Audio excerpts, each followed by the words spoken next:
Alors voilà ici une deuxième partie, et donc je montre ici l'application de ce que c'est que la réalisation de l'accord avec un exemple pris dans la musique. Il s'agit d'un quatuor de Haydn. Il s'agit d'un quatuor de Haydn, évidemment. Je ne vais pas parler de Haydn ici parce que ce n'est pas le sujet, c'est un sujet extrêmement intéressant, très important. Je le dis d'ailleurs tout de suite, Haydn est un compositeur qui est source de beaucoup d'enseignements en matière d'écriture. Je crois que c'est quelqu'un qu'il faut fréquenter, notamment dans ses quatuors. Alors je prends souvent d'ailleurs dans mon travail et dans le travail avec les étudiants, des mouvements lents de quatuors de Haydn, parce que les mouvements rapides, par définition, sont rapides, il y a beaucoup de notes dans tous les sens. Voilà. Est-ce que le mouvement lent, on y voit plus clair, il prend son temps, le mouvement lent prend son temps. Voilà, donc je prends ici un quatuor de Haydn, il s'agit de l'opus 76. Hein, c'est très important quand même de donner toujours ces références. 76 numéro 1, c'est-à-dire c'est le premier quatuor de l'opus 76. Haydn écrivait souvent des quatuors par groupe de 6. Voilà, l'opus 76, je crois, fait à 6 quatuors. Donc là, il s'agit du premier quatuor. Et il s'agit précisément du deuxième mouvement, qui est le mouvement lent. Hein, le deuxième mouvement. Voilà, qu'on sache bien de quelle œuvre il s'agit. Alors, on a bien ici affaire à un système de quatuor à cordes. J'ai bien attaché évidemment les 4 portées, c'est très important quand on a plusieurs systèmes. Si l'attache n'est pas notée, il y a des confusions dans la lecture. Enfin, en général, on ne les fait pas les confusions parce qu'on voit bien la clé de Fa qui est en bas. Mais enfin, il faut être le plus clair possible. Il faut toujours rendre la lecture la meilleure possible. Il faut toujours penser à ceux qui vont lire en matière d'écriture musicale. Et puis c'est un cours d'écriture musicale, il y a l'aspect graphique qui existe. C'est très important. Voilà. On a bien donc premier violon en clé de sol, deuxième violon en clé de sol, alto en clé du troisième ligne, et la basse, le violoncelle, en clé de Fa. Voilà.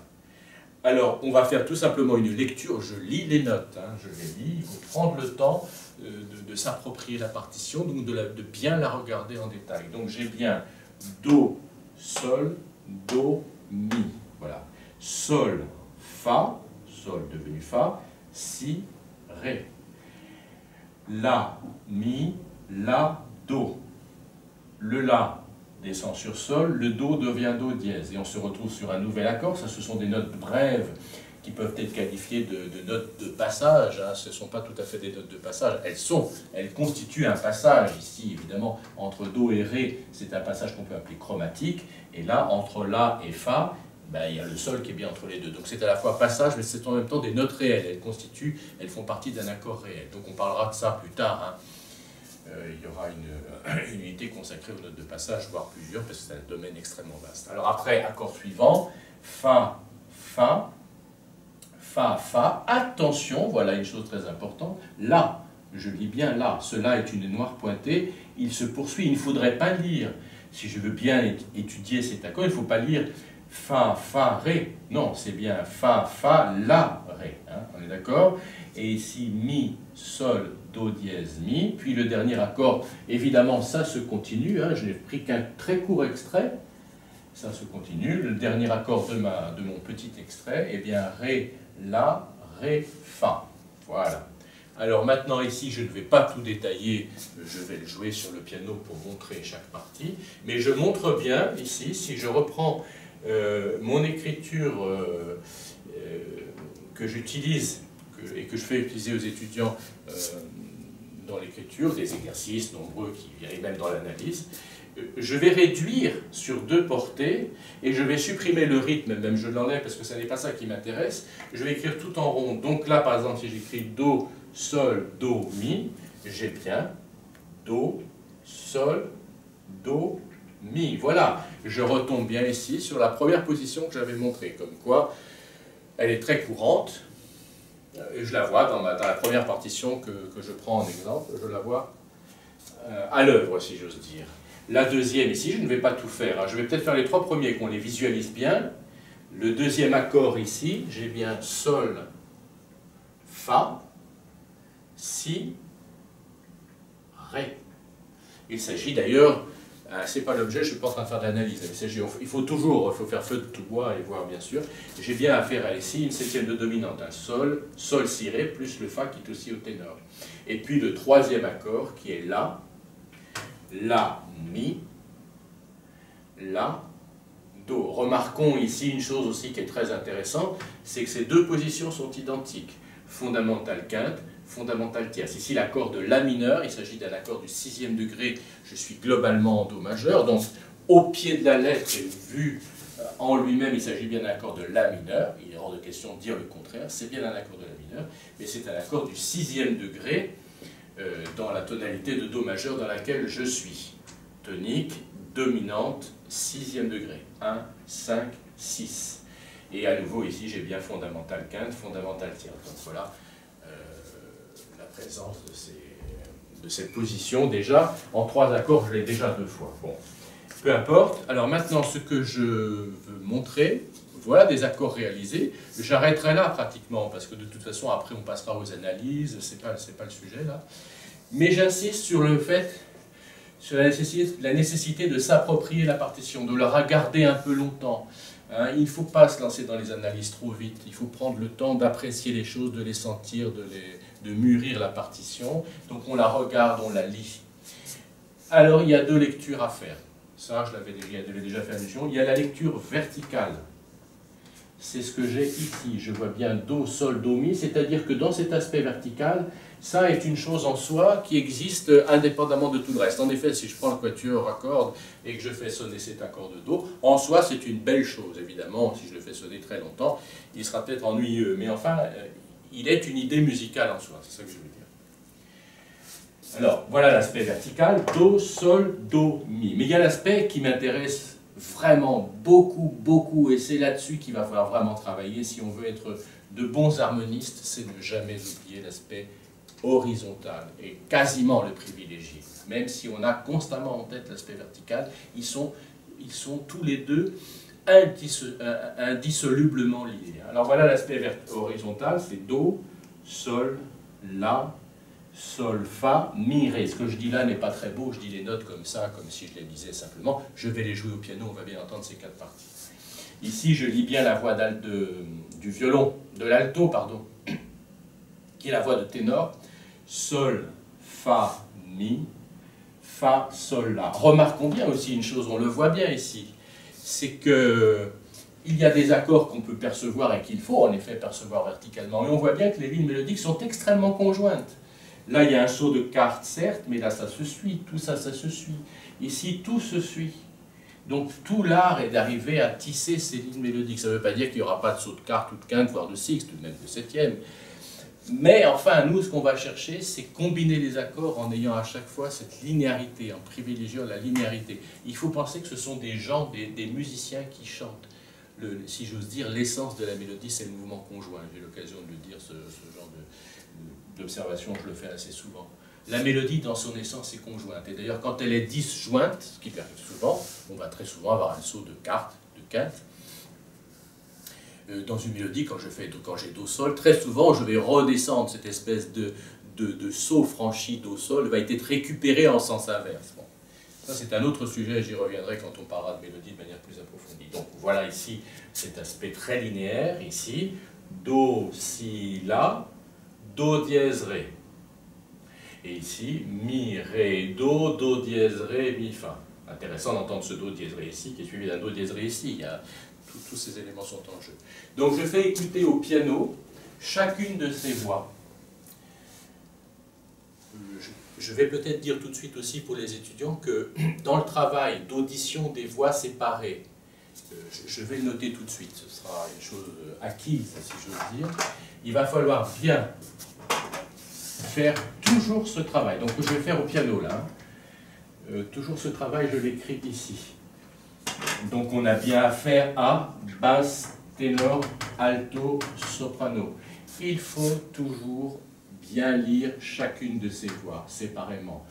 Basse, ténor, alto, soprano. Et puis après, il faut entendre les voix 2 par 2 pour bien identifier les intervalles qu'elles constituent à chaque fois. Donc il va falloir jouer sur le piano, entendre basse, ténor. C'est-à-dire ça. Donc ces 2 lignes, l'audition et l'exécution sur le clavier, des 2 lignes mélodiques, et entendre les intervalles qu'elles constituent. Donc elles font des dessins qui montent, qui descendent, des voix qui vont se rejoindre, qui vont se séparer, qui vont être parallèles. les deux voix parallèles descendantes, les deux voix parallèles ascendantes, etc. Tous ces mouvements, on va les voir. J'aurai l'occasion de détailler encore cet aspect de mouvement de voix, hein, ascendant, descendant, parallèle, mouvement contraire, etc. J'en reparlerai après. Donc j'aurais bien vu basse ténor. Je vois après basse alto, donc j'ai basse ténor, basse alto, donc je vais bien entendre ces deux voix et constater les intervalles qu'elles engendrent, et puis aussi après, donc basse alto, et puis basse soprano. Alors, à vrai dire,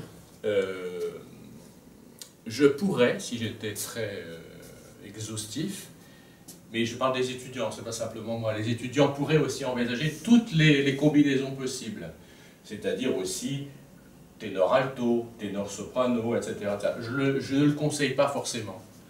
Il arrive un moment, ça devient pas très pertinent. Ce qui est surtout très pertinent, c'est d'avoir la perception individuelle de chaque voix et aussi la perception de la basse avec les autres voix. Je reviens toujours par rapport à la basse. Parce que de toute façon, le chiffrage se fait toujours par rapport à la basse. Donc là, c'est bien une quinte, là, c'est bien, je vais l'écrire dans ma constatation, là, c'est bien une quinte par rapport à ça, ça, c'est bien une octave, et ça, c'est bien une tierce. Ici, c'est bien la septième, ça, c'est bien la tierce, et ça, c'est bien la quinte. Voilà. Mais c'est bien par rapport à la basse que je conçois ces chiffres. Voilà. Alors, je vais au piano et je fais entendre chaque voix de ce très court extrait. Voilà, alors je vais jouer chaque voix séparée. Je commence par la basse. Petite remarque, il s'agit d'un adagio sostenuto, c'est-à-dire un mouvement quand même bien lent. L'adjectif sostenuto indique que c'est soutenu, c'est-à-dire que c'est lent, c'est un adagio plus adagio que normal. Donc je vais battre à la croche en fait, donc mes noirs sont un peu étirés. On fait donc la basse.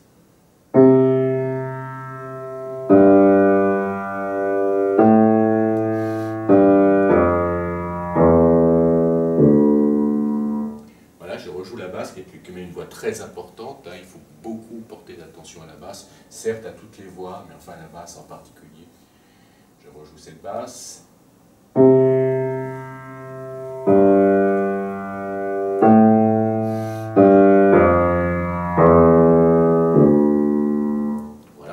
Maintenant, l'alto, c'est-à-dire en fait la voix de ténor, l'alto instrumental, mais qui est donc la voix de ténor, la deuxième ligne en partant du bas, bien sûr.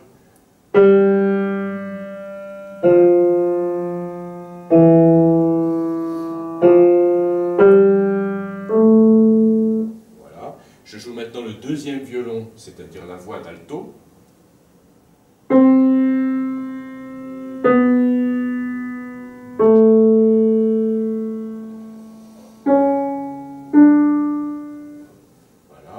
Et la voix de soprano, c'est-à-dire instrumentalement le premier violon.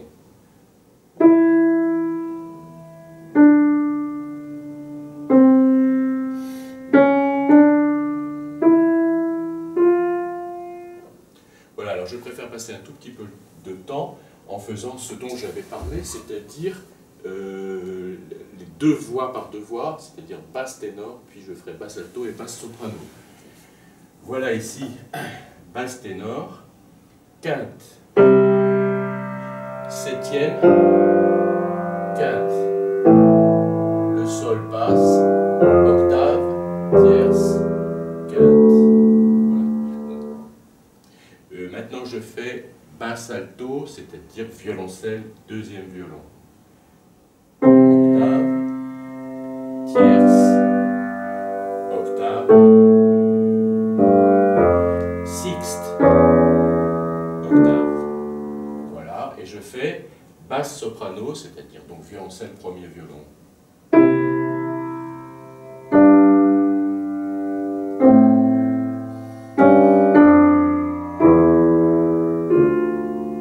Voilà. Je fais les quatre voix, bien sûr.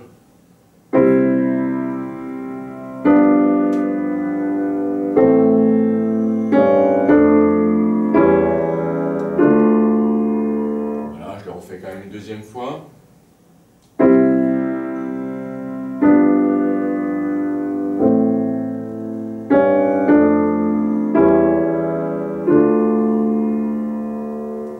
Voilà. Je pense que c'est clair. musicale, je pense qu'il faut toujours bien écouter. Hein. Il ne suffit pas de parler, d'analyser, de concevoir les choses intellectuellement, mais que le côté auditif est évidemment primordial. Voilà.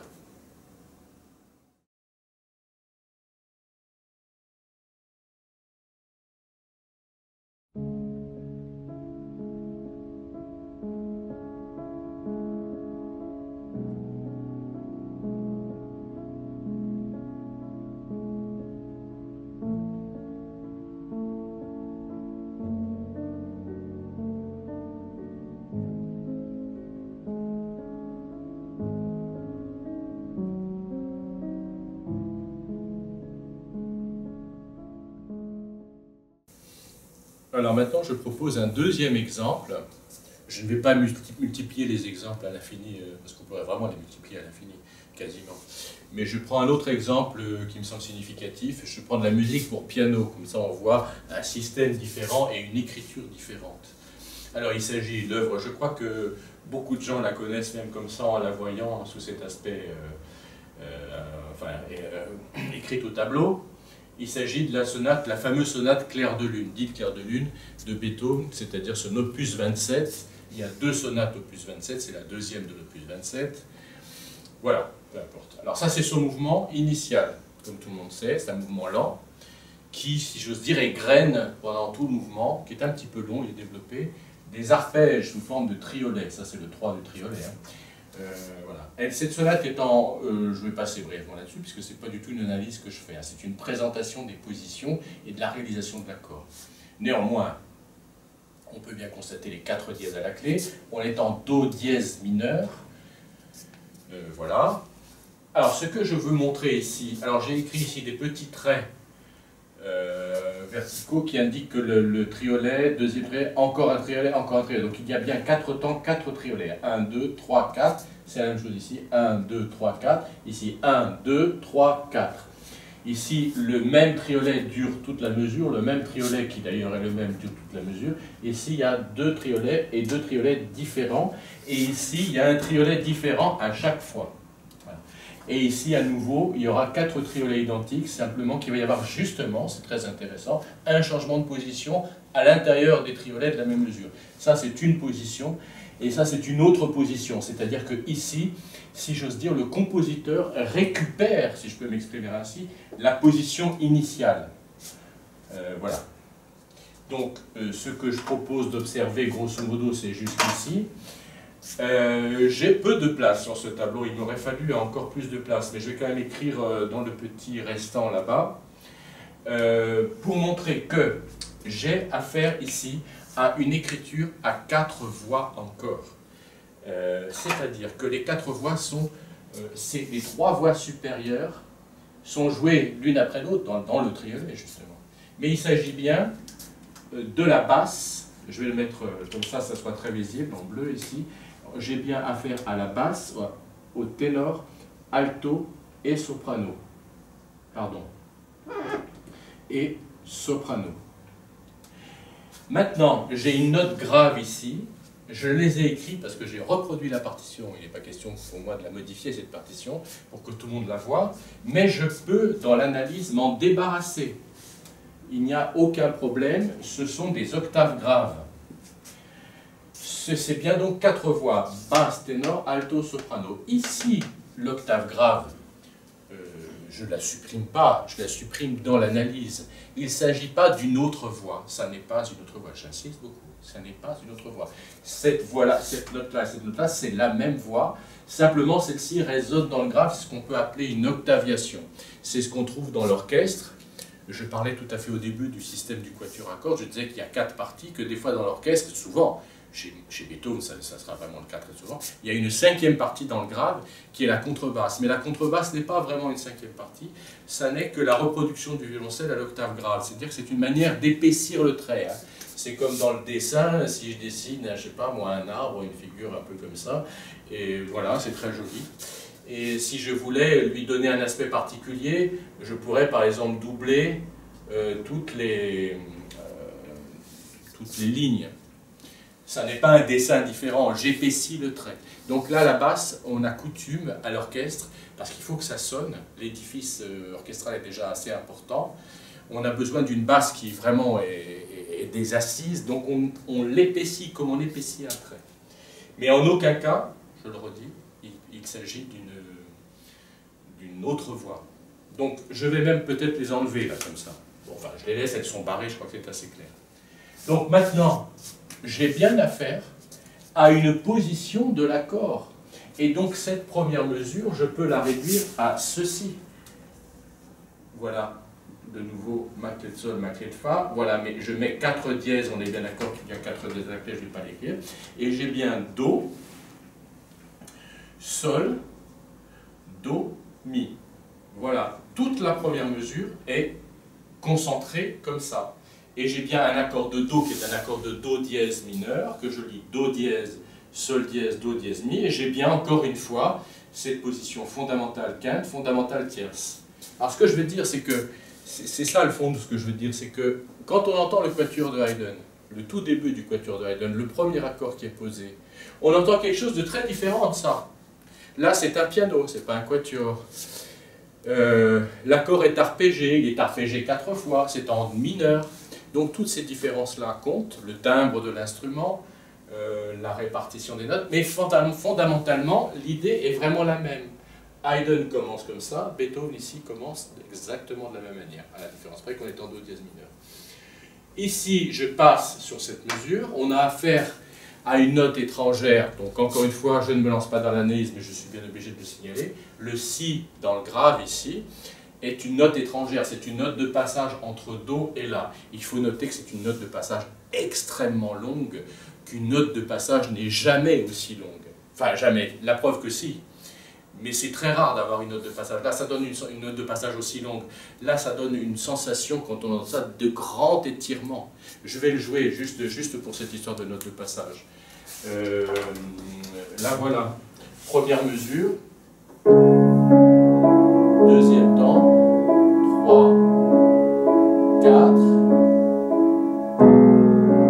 Voilà la note de passage qui est très longue. Et qui va arriver à la troisième mesure, c'est-à-dire à un nouvel accord qui est un accord de la majeure. Voilà.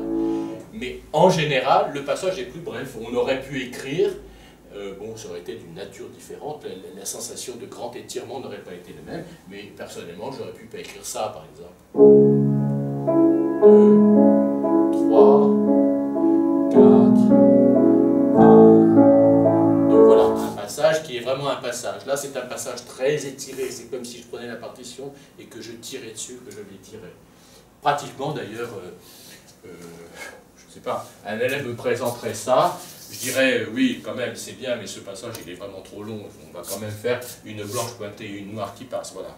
Je le corrigerai volontiers, bien évidemment. C'est une idée qui est magnifique ici, et loin de moi l'idée de la contester. Cette sensation d'étirement est très intéressante. Elle est voulue par l'auteur. Hein. C'est une sensation de quasi-immobilité au début. Une sensation d'immobilité. La musique, c'est comme si elle était figée, etc. Et après, on voit quand même le resserrement des accords. Hein. Tout d'un coup, cet accord qui a duré 8 ans, parce que finalement c'est 8 ans, tout d'un coup, il n'en dure plus que 2, et puis à chaque fois, là, il y a un resserrement. C'est très intéressant. Ce sont des notions qui sont un petit peu périphériques à l'étude de l'harmonie, puisque je ne parle pas vraiment des notions de métrique, de mesure et de rythme. Mais enfin, voilà, on a déjà ici un exemple qu'il faut quand même noter. Je pense que c'était important. Alors maintenant, donc je ne vais pas l'écrire ici, mais je vais pas tout faire non plus, d'ailleurs, c'est simplement pour montrer les premières positions. Ici, j'ai un accord qui est bien La, La, Do, Mi. Alors j'écris La, La. Alors je vais mettre des blanches, ce sont des blanches. La, La, Do, Mi. Alors là, je fais une petite hérésie, évidemment, mais bon, je l'assume. C'est que je me contredis avec ce que j'ai dit au début. Je disais que je mettais la basse, le ténor, l'alto, le soprano. Là, j'écris 3 voix, parce que je continue à penser piano. Donc je continue à penser comme ça. Je pourrais peut-être après le réécrire comme il faut, si j'ose dire, en termes d'harmonie. Alors, l'accord suivant est un Fa dièse grave. Je vais quand même, alors là, je vais quand même rétrécir ça, je vais quand même écrire ce premier accord parce qu'il est extrêmement important. Donc j'ai Fa dièse grave, j'ai La, Rebecca, Fa dièse. La, Ré bécard, Fa dièse. Et puis ici, j'ai un accord que je vais écrire, allez, écrivons blanche, même si c'est une noire. J'ai Sol, Sol, Si dièse, Fa dièse. Donc le Si doit être écrit en altération horizontale. C'est la sensible de la tonalité de Do dièse mineur. Voilà, et une fois que j'ai ça, je vais le jouer quand même. Je vais peut-être pas tout rejouer avec ces notes de passage, c'est pas notre but ici. Hein. Chacun aura l'occasion de jouer cette sonate ou de l'entendre.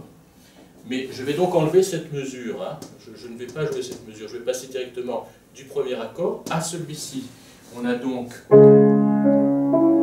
les 4 temps. 2, plutôt 3, 4.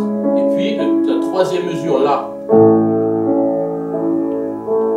L'accord suivant avec le Ré bécard.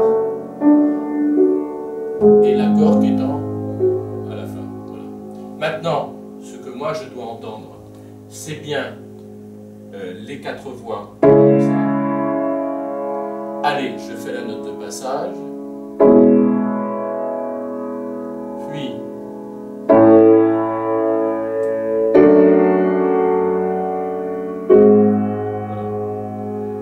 Puis je vais le refaire parce qu'on a le temps, il faut prendre le temps d'entendre. Je peux bien entendre mes 4 temps, c'est très important de conserver la métrique mentalement et entendre bien. 1, 2, 3, 4. Le passage très long. 2, 3, 4. L'accord de La majeur. L'accord de Ré renversé. Et enfin l'accord de dominante. Qui après quelques petites péripéties me ramènera à la tonique. Et j'aurai, il s'agit d'une introduction, j'aurai, ou il aura, avec le retour de la tonique, boucler la boucle. Il était parti de tonique et il arrive à tonique. Mais là, je commence déjà à faire de l'analyse. Ce n'est pas tout à fait le sujet. Bon, alors donc voilà, ici mes positions, et on les reconnaît, je les redis, fondamentale, quinte, fondamentale, tierce, fondamentale, fondamentale, tierce, quinte. On voit bien que cette position n'est pas la même pour l'accord de La majeure. Et ici, j'ai affaire, ça sort un tout petit peu donc du cadre de ce que j'ai étudié tout à fait au début, j'ai affaire à un accord renversé, parce que réellement, il s'agit d'un accord de Ré majeur, j'ai bien l'accord Ré, Fa, La. Mais la note basse, ici, est un Fa, c'est sa tierce, donc il s'agit d'un accord de sixte. Et là, il s'agit de l'accord de septième de dominante, Sol, Sol, Si, Ré, Fa. On voit bien que le Ré est absent. On a ici, encore une fois, comme j'ai parlé, des accords de septième de dominante à l'état fondamental. La quinte est supprimée. Une fois de plus, ici, on voit l'exemple de la suppression de la quinte. Comme quoi, il s'agit bien d'une réalité musicale. Hein. Toutes les observations que je fais ne sont pas des observations théoriques à proprement, enfin purement théoriques. Elles existent bien dans la musique. Voilà. Je peux refaire une dernière fois le jeu, j'abrège, je ne fais pas la note de passage, je fais les accords plaqués encore une fois. Donc le premier est un accord de Do dièse mineur. Bon, le Si passe dans le grave. L'accord de La majeur. L'accord de Ré majeur renversé. Puis l'accord de septième de dominante. Et bien là aussi, comme j'ai fait pour Haydn, je peux jouer chaque partie. Voilà la basse, le Do, fondamental de l'accord de Do. Le Si qui passe, qui m'amène au La. La, fondamental de l'accord de La. Puis je descends au Fa dièse, qui est la tierce de l'accord de Ré majeur. Donc l'accord est renversé. Et ce Fa dièse monte sur le Sol, qui est la dominante. Et ce Sol va me faire retourner à Do, et la boucle est bouclée comme je disais. Voilà basse ténor, Do sol, le Si passe, La, Fa dièse La, et cette tierce Fa dièse La qui est une dixième, encore vous voyez, hein, ici j'ai bien le dixième et tierce c'est la même chose, cette tierce dixième, appelons-la, se referme sur l'octave, et cette octave de dominante Sol finit bien par Do Sol comme on avait commencé. Ici je joue maintenant basse alto, Do, le passage, le Do est maintenu à l'alto et crée une tierce avec la basse, Fa dièse Ré, et puis Sol Si dièse. soprano, do, mi, le passage, le mi devient quinte du la, ce mi monte sur le fa dièse pour former octave avec la basse, le fa dièse reste en place et devient septième du sol, et il se referme. Voilà, et je rejoue donc les 4 voix, passage, la, fa dièse à la basse, accord de ré majeur, septième de dominante. Et après cet accord va aboutir au retour. Tout ça écrit sous cette forme extrêmement méditative, puisque c'est le caractère de la pièce. Hein.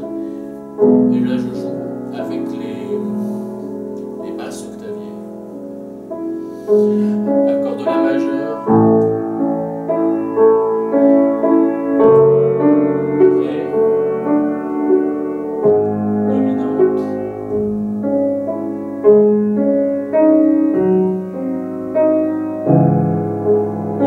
Et maintenant, la première partie va pouvoir commencer. On aura l'occasion de faire l'analyse après, ultérieurement, de cette sonate qui est extrêmement intéressante. Elle est très belle. J'insiste sur le fait qu'elle soit très belle parce qu'elle a été tellement jouée qu'elle devient un peu une rengaine, mais il faut savoir la retrouver, si je veux dire, dans sa fraîcheur initiale et bien entendre sa réelle beauté, évidemment. On l'a entendu dans tellement de contextes, il y a même un sketch bien connu de Bernard Haller que tout le monde peut voir d'ailleurs facilement sur Internet. Voilà, merci pour aujourd'hui, à la prochaine fois.